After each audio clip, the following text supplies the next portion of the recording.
नमस्कार, मैं रिया, आप देख रहे हैं सुरागीलाल न्यूज चैनल का प्रदेश बुलेटिन। आइए नजर डालते हैं आज की खबरों पर। कॉर्बेट सफारी बुकिंग के नाम पर ठगी, मानव वन्यजीव संघर्ष पर बोले पीसीसीएफ। किसानों ने किया सुभाष चौक पर प्रदर्शन। दुष्यंत गौतम को लेकर भाजपा की सफाई, सीबीआई जांच की मांग। खरीदारी करने पहुंचा एक ग्राहक सोने की चैन गले में पहनकर मौके से फरार हो गया। जिला कार्यालय परिसर में शहीद आजम उधम सिंह की जयंती के अवसर पर श्रद्धांजलि कार्यक्रम का आयोजन किया गया। उत्तराखंड के चर्चित अंकिता भंडारी हत्याकांड को लेकर वायरल ऑडियो सामने आने के बाद मामला दोबारा से गर्मा गया है। उत्तराखंड के उपाध्यक्ष मुकेश कुमार राजमंत्री की अध्यक्षता में समीक्षा बैठक आयोजित की गई। 4 साहिबजादों की शहादत को याद करते हुए श्रद्धांजलि कार्यक्रम का आयोजन किया गया। वर्ष को समर्पित ऐतिहासिक कार्यक्रम आयोजन किया जा रहा है। रामनगर में खाद्य सुरक्षा विभाग द्वारा आयोजित किया गया स्ट्रीट फूड वेंडरों के लिए जागरूकता शिविर। अब खबरें विस्तार से। Ramnagar Jim Corbett tiger reserve में सफारी बुकिंग के नाम पर एक मशहूर वाइल्ड लाइफ फोटोग्राफर के साथ बड़ी ठगी का मामला सामने आया है। आरोप है कि फरमान नाम के व्यक्ति ने airport to airport full package और सफारी बुकिंग के नाम पर करीब 1.5 लाख रुपए की धोखाधड़ी की है। पीड़ित फोटोग्राफर ने इस संबंध में रामनगर पुलिस को तहरीर सौंपकर कार्यवाही की मांग की है। पुलिस का कहना है कि मामले की गंभीरता से जांच की जा रही है और तथ्यों के आधार पर आगे की कार्यवाही की जाएगी। देखिए, आपके माध्यम से जो मामला ये संज्ञान में आया है, ये किसी पर्यटक के साथ में इसके द्वारा फर्जीवाड़ा किया गया है, ठगी की गई है। ये फरमान नाम से कोई टूर ऑपरेटर हैं। तो इनके संबंध में जो भी कोई शिकायत अगर हमें मिलती है तो उसके विरुद्ध प्रचलित नियमों के अनुसार कार्रवाई भी की जाएगी। और पहले से ही कॉर्बेट के द्वारा एडवाइजरी जारी करके पर्यटकों को, सभी को, आमजन को सूचित भी किया गया है, सतर्क किया गया है कि फर्जी वेबसाइट, फर्जी टूर ऑपरेटर के चक्कर में ना पड़े। और अगर कोई ऐसा प्रकरण संज्ञान में आता है तो इसमें उचित कार्रवाई की जाएगी। वो की गई थी। हाँ, इसमें पूर्व में एक मामला था इसके द्वारा ठगी की गई थी, तो उसमें एक इसके द्वारा जो भी कार्रवाई जांच गतिमान है। उत्तराखंड के प्रमुख मुख्य वन संरक्षक पीसीसीएफ रंजन कुमार मिश्रा आज हल्द्वानी पहुंचे, जहां उन्होंने वन विभाग के वरिष्ठ अधिकारियों के साथ एक महत्वपूर्ण समीक्षा बैठक की। बैठक के दौरान उन्होंने प्रदेश में बढ़ते मानव वन्य जीव संघर्ष को वन विभाग के सामने सबसे बड़ी चुनौती बताया। पीसीसीएफ रंजन कुमार मिश्रा ने कहा कि हाल के वर्षों में जंगलों से सटे गांवों और शहरी सीमाओं में वन्यजीवों की आवाजाही लगातार बढ़ी है, जिससे मानव वन्यजीव संघर्ष की घटनाएं सामने आ रही हैं। बैठक में अधिकारियों को जमीनी स्तर पर समन्वय और सतर्कता बढ़ाने के निर्देश दिए गए। अभी वन विभाग का जो सबसे बड़ा दायित्व है कि हमारे सामने मानव वन्यजीव संघर्ष की जो चुनौती है उसके साथ निपटाना है, क्योंकि इसमें स्ट्रेट गांव वासियों का जो जीवन, लाइवलीहुड, ये सारे प्रभावित होता है। तो इसको देखते हुए पिछले 3 महीने में वन विभाग अनेक काम भी किया है। जो सबसे बड़ी काम है कि हमारा अवेयरनेस प्रोग्राम वन विभाग के द्वारा क्या डू रहेगा, क्या डोंट्स रहेगा, उसको अगर लोगों ने अनुपालन किए, बच्चे भी अनुपालन किए, तो डेफिनेटली वाइल्ड लाइफ से जिस प्रकार का क्षति होने का संभावना है वो कम हो जाता है। इसके साथ साथ जो अवेयरनेस प्रोग्राम में हमारा सबसे बड़ा जो थ्रस्ट है वो है जैविक कूड़ा का निस्तारण। आप अभी देखे होंगे कि भालू के सबसे ज़्यादा त्रासदी हमारा यहाँ उत्तराखंड में हो रहा है। हालांकि पिछले 2 हफ्ते में काफ़ी कमी आना शुरू हो गया है। इसका कारण बहुत प्रकार के, जो मुख्य कारण है कि अभी बारिश ना होने के कारण बर्फ़ भी नहीं हो पा रहा है एवं उसको एडिक्वेट मात्रा में उसको खाना भी नहीं मिल पा रहा है, जिसको उसने अपना बॉडी में फैट के रूप में संचित करता है, वो फिर हाइबरनेशन में 2 महीने के लिए चला जाता है।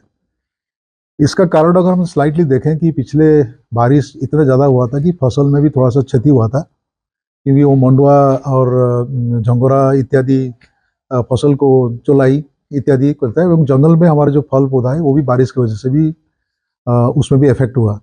तो खाने के लिए जो बाहर निकलता है और जैविक कूड़ा आसपास में दिखता है तो डेफिनेटली वो अट्रैक्ट होगा। हम चाहते हैं कि गांव के आसपास, घर के आसपास कूड़ा का प्रबंधन हो जाए। घर से जो थोड़ा बहुत निकलता है उसको ज़मीन के अंदर ही डाल दिया जाए, ना कि बाहर फेंका जाए, क्योंकि हमने भी इसका एक बहुत बड़ा समय से भी देख रहे हैं कि गांव में बंदर भी आता है, उसके पीछे पीछे सुअर भी आता है, तो सबसे बड़ा अट्रैक्शन का कारण भी यही कूड़े का ही होता है ना। जैसे सड़ा हुआ फल हो गया या कोई सड़े हुए सब्जी है, घर से खाना कुछ बच गया तो उसी का, इसको अगर हमने रोक दिए तो फिर लेपर्ड भी नहीं आएगा, क्योंकि वो भी उनके पीछे पीछे आता है।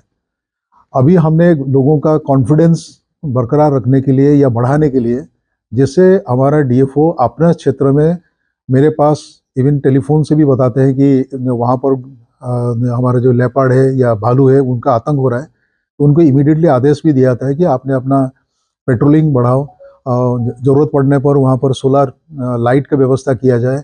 हमारे पास फॉक्स लाइट भी है, अनाइडर्स भी है, बहुत प्रकार का चीज़ें होता है जिसको लगाने के द्वारा जानवर को जंगल में गांव में आने के लिए उसको रोका जा सके। किसानों की आय दोगुनी करने को लेकर राज्य सरकार में चल रही भिन्न प्रकार की योजनाओं के मद्देनजर प्रदेश सरकार लाख दावे क्यों न करती हो, लेकिन प्रदेश के किसान आज भी धरातल पर प्रदर्शन करने के लिए मजबूर हैं, जिसको लेकर किसानों में आक्रोश देखने को मिल रहा है। जिसके चलते आक्रोशित किसानों ने जसपुर के सुभाष चौक पर एकत्रित होकर प्रदर्शन किया और साथ ही मांग की किसानों की धान की फसल का भुगतान प्रदेश सरकार जल्द से जल्द कराए, नहीं तो किसान प्रदर्शन लगातार करने के लिए बाध्य होंगे। किसानों ने आज प्रदर्शन किया, यह तो अब सरकार के हाथ में है। चाहते हैं कि जल्दी से जल्दी किसानों के हित में फैसला आए और किसानों का बकाया भुगतान हो।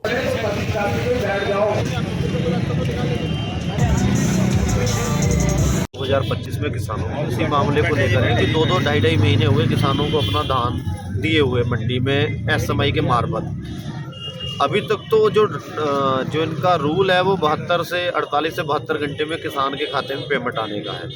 2-2.5 महीने हो गए और अभी तक ये पता लगा है, पेमेंट तो बड़ी दूर की बात, अभी तक धान नहीं इनका चढ़ा और ये विभाग के लोग कह रहे हैं कि भाई हमारा पोर्टल ख़त्म हो गया।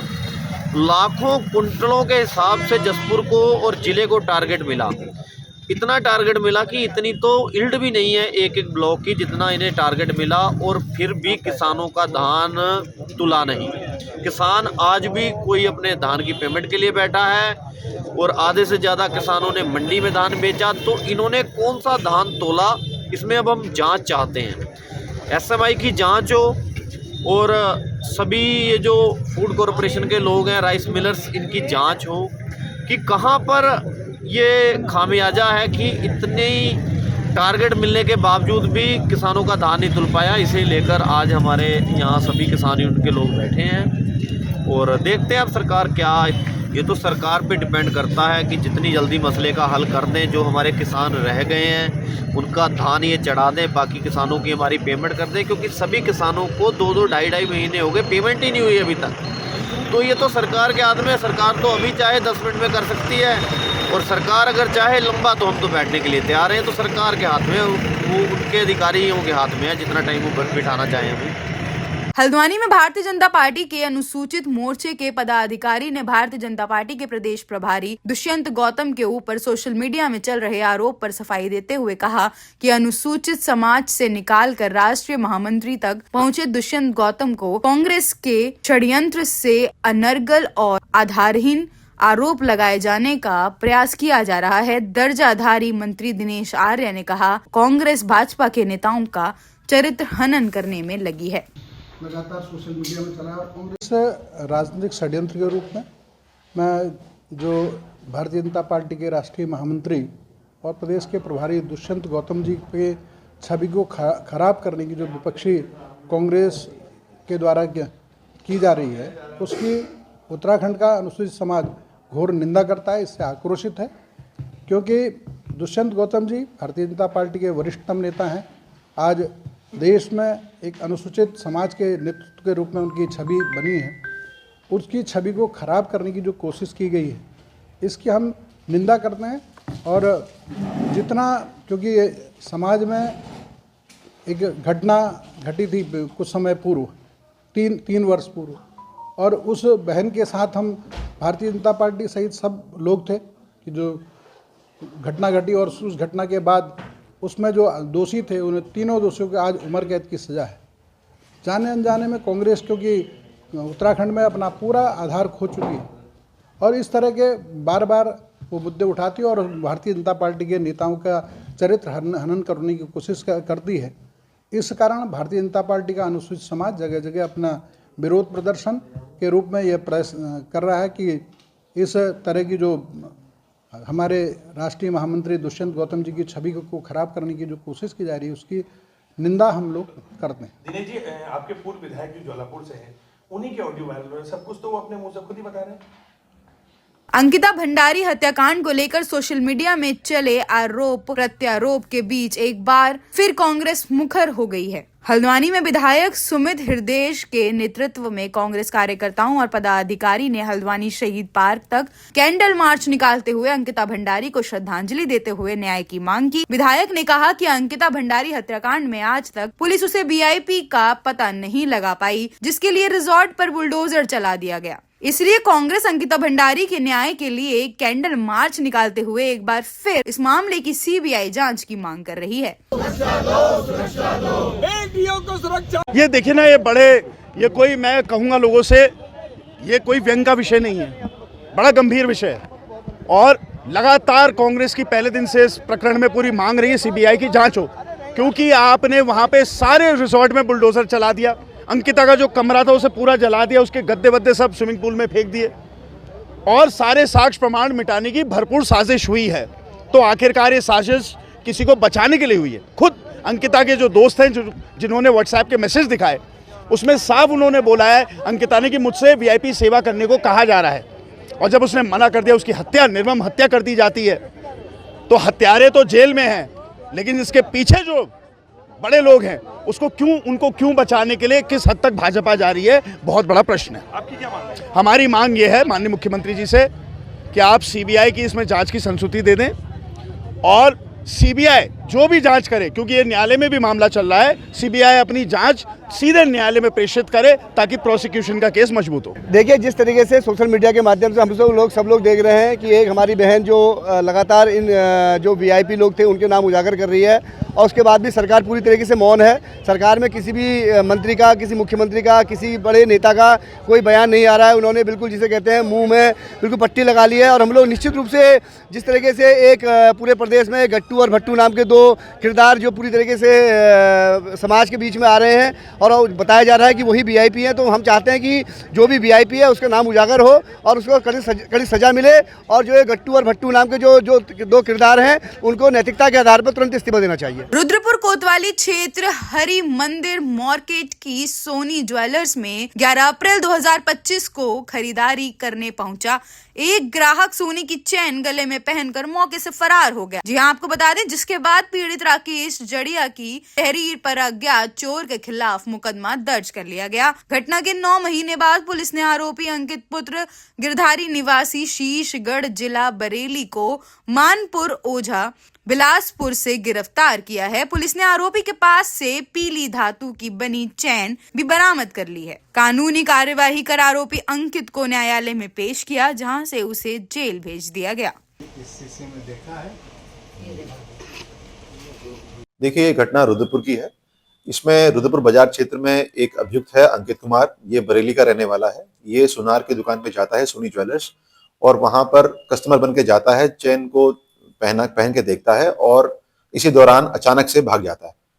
तो इसमें जो हमें तहरीर प्राप्त हुई थी वादी की, उसमें बताया गया था, ये घटना के बारे में बताया गया था, इसका तुरंत संज्ञान लेकर मुकदमा दर्ज किया गया था और इस अभियुक्त की तलाश की जा रही थी। कल इस अभियुक्त को रामपुर रोड से गिरफ्तार किया गया है और गिरफ्तारी के दौरान ही इसमें जो चेन उस समय चोरी हुई थी उसकी 100% बरामदगी की गई है। इसमें जो अभियुक्त है उसके खिलाफ ट्रांसिट कैंप थाने में और अन्य थानों में, शेरगढ़ में भी इसका आपराधिक इतिहास है। इसमें अग्रिम कार्रवाई प्रचलित है। अरे भाई, जरा रुकिए, कहाँ जा रहे हैं? आपके पास आईडी कार्ड है क्या? ठीक है, आप जा सकते हैं।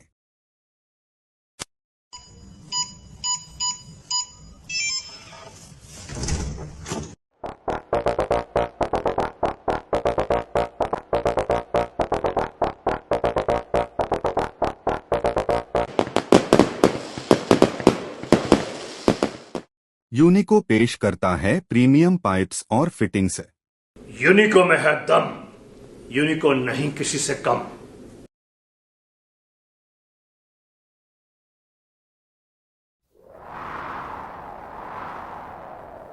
गर्मी की मार हो या हो तेज बारिश की बौछार, यूनिको 6 लेयर डबल पफ टैंक रहे हमेशा आपके साथ। कि नहीं किसी से कम यूनिको में है दम।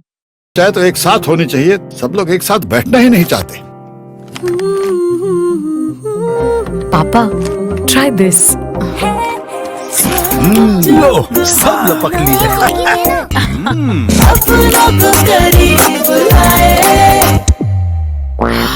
ये क्या हाल कर दिया है रूम का? बस कल से चाय मेरे रूम में।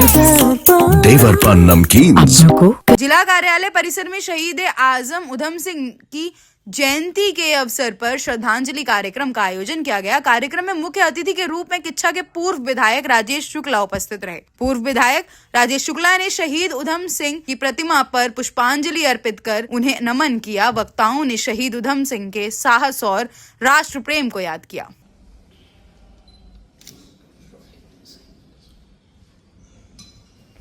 शहीद उधम सिंह जी की जन्म जयंती है। भारत माता अपने जिन सपूतों पर सदैव गर्व करेगी, उनमें से शहीद उधम सिंह जी एक थे।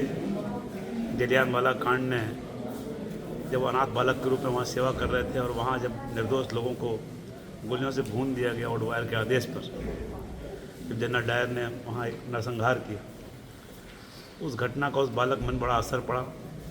ख़ास तौर पर एक वृद्ध माँ जब अपने बच्चों की लाश पर रो रही थी और कह रही थी काश मेरा कोई एक बेटा और होता तो जाकर इस क्रूर से बदला लेता।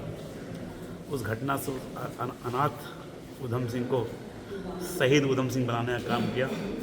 उन्होंने जीवन में प्रतिज्ञा कर ली कि मैं भारत माता के सम्मान का बदला लूँगा, अपने निर्दोष भाई बहनों की हत्या का बदला लूँगा, और उसके लिए उन्होंने अपना पूरा जीवन समर्पित किया। और फिरंगियों की विदेशी धरती पर जाकर उन्होंने जनरल ओडवायर को गोलियों से भूनकर और अपनी शहादत देकर भारत माता के स्वाभिमान का एक तिलक उसके माथे पर लगाने का काम किया है। हमारा जनपद उन्हीं शहीद उधम सिंह जी के नाम पर है। आज मैं उन्हें अपनी भावभीनी श्रद्धांजलि देता हूँ और हम सब ये सौगंध लेते हैं कि हम सब शहीद उधम सिंह के सपनों का भारत बनाने के लिए जो भी हम सबसे बन पड़ेगा, हम सब उसके लिए करने को तत्पर रहेंगे। सच्ची श्रद्धांजलि होगी। उत्तराखंड के चर्चित अंकिता भंडारी हत्याकांड को लेकर वायरल वीडियो सामने आने के बाद मामला दोबारा से गर्मा गया है। किच्छा कांग्रेस के नगर अध्यक्ष चौधरी भूपेंद्र सिंह के नेतृत्व में दर्जनों कांग्रेस कार्यकर्ता एकत्र हुए और राज्य सरकार का पुतला दहन कर सीबीआई जांच की मांग की ताकि अंकिता भंडारी हत्याकांड से जुड़े वीआईपी को जेल भेजा जा सके। देखिए, मामला काफी गंभीर है और काफी समय से चलता आ रहा है। अंकिता भंडारी कांड, जो उत्तराखंड की बेटी अंकिता भंडारी के संग जो घटनाक्रम घटा था, वो सब लोगों की नॉलेज में है। लेकिन इसमें जो सबसे बड़ा पक्ष है सरकार का, सरकार जो होती है ना लोकतंत्र में, माँ बाप का काम करती है, एक प्रहरी का काम करती है, उसको ये न्याय दिलाने का काम करती है। लेकिन इस सरकार इस घटनाक्रम में आप पहले दिन से देखेंगे, जहाँ पे जिस घटना स्थल में घटना घटी थी उसके कमरे को जाके बुलडोजर तोड़ दिया गया, सबूतों को मिटाया गया और कुछ लोगों को खाना पूर्ति करके जेल भेजने का काम किया। लेकिन इसकी सही तरीके से जाँच नहीं हुई। फिर ये मामला जब गरमाया है, 3-4 दिन से सोशल मीडिया पे भाजपा के पूर्व विधायक की पत्नी द्वारा जो आरोप लगाए गए हैं और जिन वीआईपीओ का नाम लगाया गया है, उनके हमारी मांग यह है कि उनकी जाँच होनी चाहिए, चाहे वो कितने ही हाई प्रोफाइल क्यों ना हो, कुछ भी हो, न्याय सबके लिए बराबर होना चाहिए, चाहे वो अमीर हो, गरीब हो, वीआईपी हो, चाहे सामान्य हो। और उनको अगर वो उसमें दोषी हैं, उनकी सीबीआई जांच करके उनको फांसी की सजा देनी चाहिए। और ये दिखाता है कि भाजपा का चाल चरित्र क्या है। वीआईपी का कुछ अलग कानून है, सामान्य व्यक्ति कुछ अलग कानून है, और महिला के प्रति उनकी सोच क्या है, ये दर्शाता है। फूका गया उत्तराखंड सरकार का। अंकिता भंडारी मर्डर में जो नाम आए भाजपा नेत्री द्वारा ही लिए गए, प्रभारी का नाम लिया गया गौतम जी का, इन लोगों के खिलाफ कोई साजिश कुछ नहीं हो रहा और उल्टा अंतरण बयानबाजी हो रही है। हमारा कहना है, जिस हिसाब से बीजेपी सरकार ईमानदारी की बात करती है, जीरो टॉलरेंस की बात करती है, इनको सख्त से सख्त सजा मिलनी चाहिए। नहीं दे सकते तो आप लोगों को इस्तीफा दे देना चाहिए। एक नारी का सम्मान के लिए, एक बेटी के सम्मान के लिए, ये उत्तराखंड है, यहाँ टूरिस्ट आता है, यहाँ किसी की अपनी जमीन नहीं है। ये सब आना बंद हो जाएगा अगर आप लोगों ने अपनी जरा सी लापरवाही और बरती। उसको इंसाफ मिलना चाहिए, लेडी को, अंकिता को इंसाफ मिलना चाहिए। यही हमारी आवाज़ है। और इसको और आगे हम बढ़ाते रहेंगे ऐसे ही। रुद्रपुर के कलेक्ट्रेट स्थित एपीजे अब्दुल कलाम सभागार में अनुसूचित जाति आयोग उत्तराखंड के उपाध्यक्ष मुकेश कुमार राजमंत्री की अध्यक्षता में समीक्षा बैठक आयोजित की गई। बैठक में जनपद के सभी विभागों के अधिकारी एवं अनुसूचित जाति समाज के लोग बड़ी संख्या में मौजूद रहे। विभागीय योजनाओं की प्रगति की समीक्षा की गई और आवश्यक दिशा निर्देश दिए गए। जो विधवा पेंशन प्राप्त कर रही है करना ऑनलाइन है। और देखिए, अभी हमने अनुसूचित समाज जो हमारे जनप्रतिनिधि थे उसमें हमारे ग्राम प्रधान, क्षेत्र पंचायत सदस्य, जिला पंचायत सदस्य, ब्लॉक प्रमुख और सभासद, पार्षद सभी लोग हमारे उपस्थित थे और उनके आदरणीय मुख्यमंत्री पुष्कर सिंह धामी जी के निर्देश पर उनके द्वारा जो सुझाव हैं वो सुझाव लिए गए और उनके क्षेत्र की जो समस्याएं हैं अनुसूचित जाति से संबंधित और सामाजिक समस्याएं जो हैं उनके प्रस्ताव भी उन्होंने दिए हैं और उनका जो सुझाव है और जो उनकी समस्याएं हैं उसका हम संज्ञान लेते हुए वास्तव में धरातल पर क्या स्थिति है और अंतिम छोर के व्यक्ति तक सरकार की योजनाएं किस तरीके से पहुंचे, उनसे ये भी जो धरातल पर दिक्कत आती है उनसे ये भी सुझाव मांगे गए और उसी के तहत अभी हम जिला स्तरीय अधिकारियों के साथ समीक्षा बैठक करेंगे। उसमें जो हमारे अनुसूचित समाज के नेता हैं, जनप्रतिनिधि हैं, उन्होंने जो समस्याएं बताई हैं उनके निराकरण के लिए भी हम काम करेंगे और हमारी सरकार निरंतर जन जन के द्वार काम कर रही है और उसी के तहत आज वो भी अपनी सहभागिता इन कार्यक्रमों में करें और हम अंतिम छोर के व्यक्ति तक सरकार की योजना को पहुंचाएं। इसी के तहत हमारी आज समीक्षा बैठक थी। रुद्रपुर के आवास विकास स्थित 4 साहिबजादे चौक पर 4 साहिबजादों की शहादत को याद करते हुए श्रद्धांजलि कार्यक्रम का आयोजन किया गया। कार्यक्रम में नैनीताल उधम सिंह नगर के सांसद अजय भट्ट, रुद्रपुर विधायक शिव अरोरा और रुद्रपुर के मेयर मौके पर पहुंचे। सभी जनप्रतिनिधियों ने 4 साहिबजादों के बलिदान को नमन किया और उनके चित्रों पर पुष्प अर्पित किए। कार्यक्रम के दौरान बड़ी संख्या में स्थानीय लोग मौजूद रहे और सभी ने शहीदों को श्रद्धांजलि अर्पित की।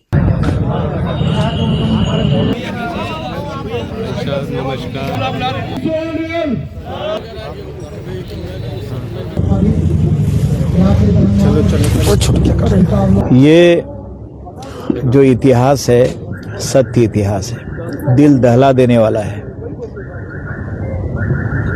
कि 4 बच्चे जिनकी कुर्बानियां हुई वो शहीद हुए और झुके नहीं कभी मुगल शासकों के आगे। कैसे कैसे फैसले सुनाए उन्होंने, लेकिन कभी भी नहीं झुके। 2 तो शहीद हो गए थे लड़ाई में और 2 बाबा जोरावर सिंह जी और बाबा फतेह सिंह जी चुनवा दिए थे। आपको पता है जब जेल के अंदर ले जा रहे थे तो छोटा दरवाजा था उसका ताकि झुक के जाएं, और इतने साहसी ये जानते हुए कि अब हम दुनिया से अलविदा हो रहे हैं, शहीद झुके नहीं। उन्होंने कहा हम जाएंगे, पहले पैर डाला अंदर और खड़े खड़े इस तरह से तन के गए। ये आत्मसम्मान, ये धर्म की रक्षा, ये त्याग, ये बलिदान इस भारत भूमि में ही संभव है। और मुगलों के अत्याचारों के खिलाफ जो बिगुल बजा था और अंत आपने देखा, मुगल शासन का अंत हुआ है। इसलिए आज का दिन कोई मामूली दिन नहीं है। मैं देश के माननीय प्रधानमंत्री जी को बहुत धन्यवाद देता हूं कि आपने किस तरह से आज पूरे देश को एक संदेश दिया, दुनिया को संदेश दिया। जहां आज हमारे सिख धर्म को मानने वाले लोग हैं, विश्व में आज इसी तरह से जगह जगह कार्यक्रम हो रहे हैं। फिर दूध की सेवा हो रही है। अब देखिए, आप साथ में आप देख रहे हैं वहां पर पिता श्री गुरु गोविंद सिंह जी हैं और माता जी हैं, आप देख रहे हैं सारी चीजों में। और मातृ शक्ति ने अपने जो साहिबजादे चुनने के लिए जा रहे थे, जिनके साथ अत्याचार हो रहा था, उनको खुद विदाई दी। वो जानती हैं कि ये शहीद होने जा रहे हैं, वो माँ विदाई दे रही है। इससे बड़ा दिन क्या होगा। इसीलिए मैंने कहा प्रधानमंत्री जी ने जो आज का दिवस चुना है और हम याद कर रहे हैं, किसी को याद नहीं होता, सिर्फ धर्म के लोग जानते थे। आज पूरा देश गुरुद्वारों में है। हमारे माननीय मुख्यमंत्री जी इस समय नैनीताल के गुरुद्वारे में हैं। हमारे प्रधानमंत्री जी देश के सर्वोच्च गुरुद्वारों में आज हैं। कोई ऐसा नेता नहीं है, कोई ऐसा धर्म को मानने वाला, चाहे विपक्ष के नेता हों, पक्ष के हों, सारे के सारे लोग आज बलिदानियों को याद कर रहे हैं और ये इतिहास अमर रहेगा। हमको प्रेरणा देता है, हमको संघर्ष सिखाता है और हमको अत्याचार अन्याय से लड़ना सिखाता है। आज वीर बाल दिवस है।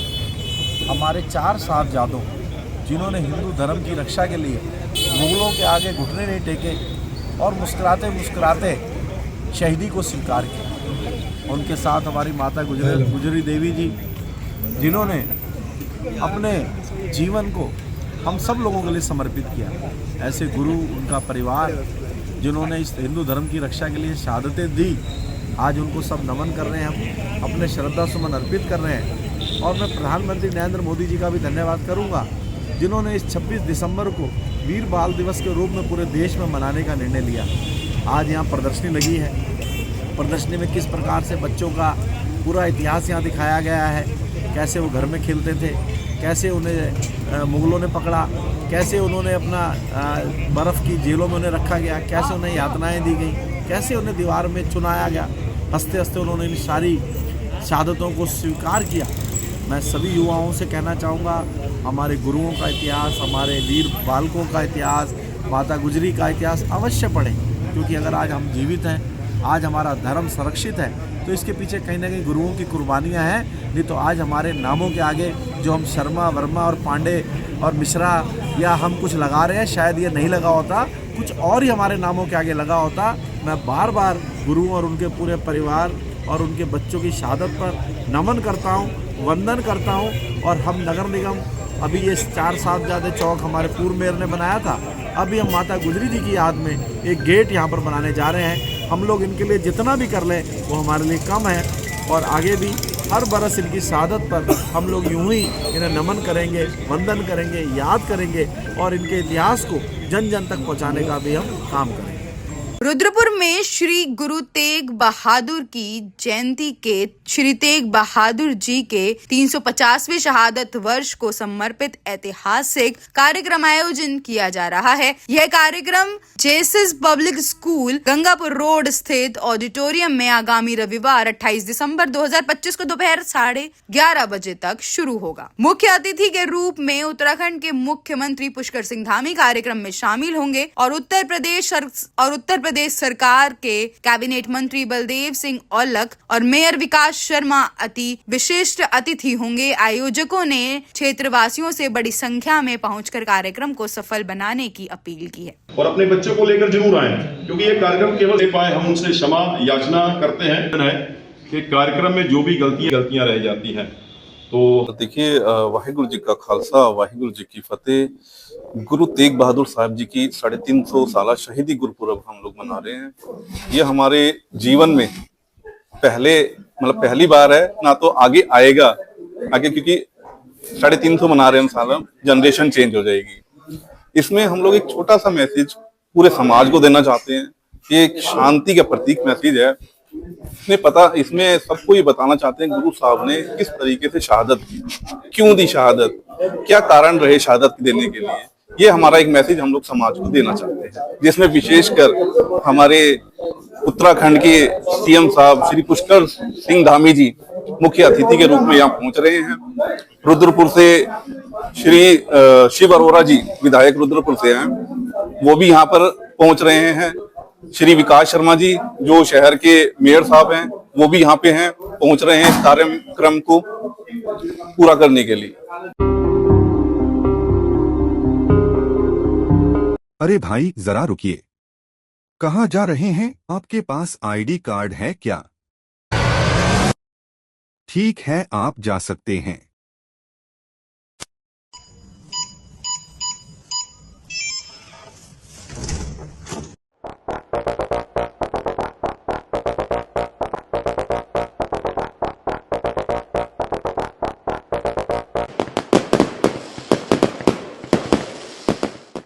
यूनिको पेश करता है प्रीमियम पाइप्स और फिटिंग्स। यूनिको में है दम, यूनिको नहीं किसी से कम।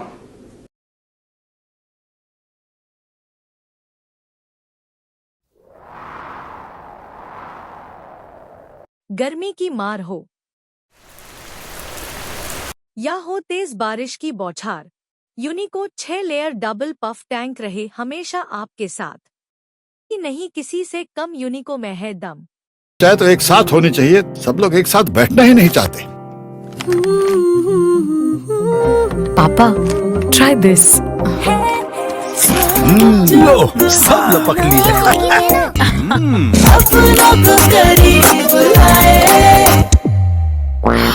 ये क्या हाल कर दिया है रूम का? बस कल से चाय मेरे रूम में। देवर पर नमकीन।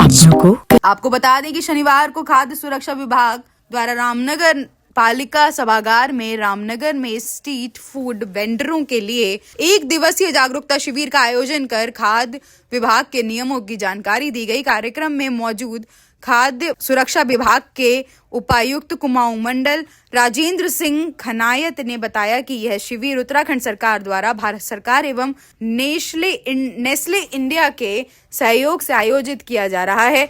जो भी नियमों को अनदेखी करेगा उसके खिलाफ कड़ी कार्यवाही की जाएगी। अपने ठेली को, अपने प्रतिष्ठान को आज जो है रामनगर में जो है उत्तराखंड सरकार द्वारा भारत सरकार तथा नेस्ले इंडिया के सहयोग से जो स्ट्रीट फूड वेंडर्स हैं उनके लिए एक फूड सेफ्टी का 1 दिवसीय कार्यक्रम का आयोजन किया जा रहा है। इस कार्यक्रम में रामनगर के जो भी स्ट्रीट फूड वेंडर्स हैं उनको फूड सेफ्टी के बारे में निःशुल्क प्रशिक्षण प्राप्त कराया जा रहा है। इस प्रशिक्षण का उद्देश्य ये है कि ताकि जो स्ट्रीट फूड सेफ्टी वेंडर्स हैं जिसमें आम जनमानस ज़्यादा से ज़्यादा जुड़ा हुआ है और अधिक से अधिक लोग स्ट्रीट फूड वेंडिंग जोन का इस्तेमाल करते हैं ताकि आम जनमानस को स्वच्छ, सुरक्षित, साफ, गुणवत्ता युक्त पौष्टिक खाना उपलब्ध हो सके। ये जो है क्योंकि इनको जो स्ट्रीट फूड वेंडर्स हैं उनकी आमदनी कम होती है, उनके आय के स्रोत कम हैं, तो इसी चीज़ को ध्यान में रखते हुए सरकार द्वारा ये जो ट्रेनिंग करवाई जा रही है, ये ट्रेनिंग जो है निःशुल्क कराई जा रही है। इस ट्रेनिंग की कोई भी फीस नहीं ली जा रही है।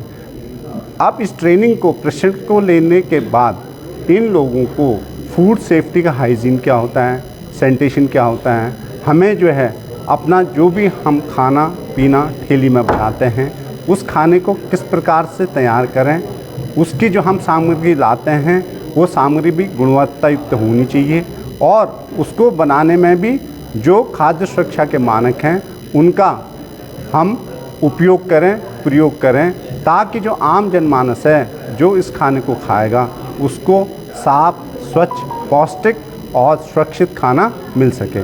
इसके साथ ही यहाँ पे जो food safety and administration Uttarakhand सरकार के मेरे सहयोगी आए हैं, हमारे द्वारा भी जो food safety and standard act के जो प्रावधान हैं उनको एलोबरेट करके इनको समझाया गया और उनके अनुपालन करने के लिए निर्देश दिया गया। इसको आप ये मान लीजिए कि ये जो है अभी जो है एक प्रशिक्षण और जन जागरूकता कार्यक्रम है। इन लोगों को हम फूड सेफ्टी के बारे में जन जागरूक कर रहे हैं ताकि ये उनके प्रावधानों को समझ सकें और अपने व्यवसाय में उनको लागू कर सकें। प्रदेश से जुड़ी सभी खबरों को देखने के लिए जुड़े रहिए सुरागीला न्यूज़ के साथ।